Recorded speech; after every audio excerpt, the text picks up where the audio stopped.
کنزلمار سړی دی، دروغجن سړی دی، کنځلې کوي، فحش خبرې غواړي چې یو سړی ستا په دوستۍ کې راګیر شي، او که غواړي چې د یو سړي زړه وګټې، او که غواړي چې د یو سړي توجه خپل طرف ته راواړی، دا ژبه په ښایسته طریقې سره استعمالوه، دا ټول خلک ستا ادب او احترام کوي،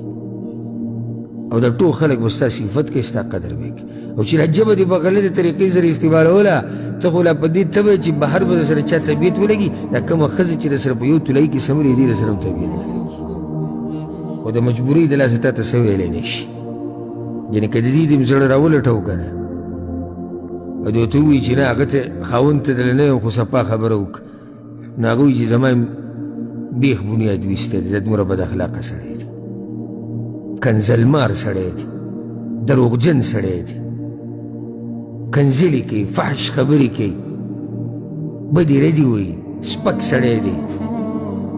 نو چې ښځه تا راضي نه کړه او ښځه تا متاثره نه کړه، ته سړی ته بهر دنیا متاثره کړي. دغه شان دا بچي به تا نه تنګ کړي، بچي.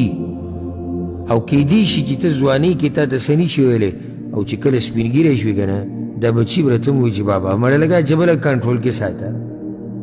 او موږ لیدلي دي چې بعض چې خپل پلار او نیکه ته یې دقه شان ویل، اخر مجبوره شي، اخر دومره یې تنګ کړي چې هغه مجبوره شي. لکه هغه سپین ږیري به تاسو لیدلي دی چې کنځلې منځلې ډېرې کوي، ټول د ده نه په کور کې تنګ دي، بلکې ټول اکثر دا ارمان کوي چې اوس دی مړ شوی دنیا نه لاړې. دې درجې ته سړی راوځي او پوه شي چې دا ژبه استعمالول دا زموږ په ژوند کې یو اهم کردار ادا کوي. دا یا تا ته خلک رانږدې کوي او یا تا نه لرې کوي. که خیال هم کړی کله سړی وایي یاره هغه فلاني ته به مړه راکړه، خو له یې پرتوګاښې نشته، څه ګډې وډې به ووایي، هم به ووایي پوره ثابت سړی، یعنې نه یې وله قوم ته وکتو، نه یې وله قبیلې ته، نه یې وله رنګ ته، نه یې وله مال ته، وایي مړه دغه مه راوله، دا ګډې وډې وایي. هغه وایي چې مجلس کې دا یو نیم سړی چې خوله وازې کړي وي، ته به غځېږې راټولېږې به چې یا الله اوس کومه ناپټي څه به دی راولي. موږ خو الحمدلله د ډېرو خلکو سره ناسته پاسته راځي، نو تجربه مې په دې باب کې شوې ده. بعض هغوی چې ته به یې راولي نه، او که چېرته د باندې راپېښ شو په مجلس کې، نو بیا به یې چېړي نه او که نه، که دې وچېړو ځان له دې جاښه وکته، او که خبره کوي خوله وازوي، یو ته به وایي چې یا الله اوس پردې راواچوه په موږ باندې، نو که څه بلا کې راوویشتو بیا به له پرتوګ جوړېږي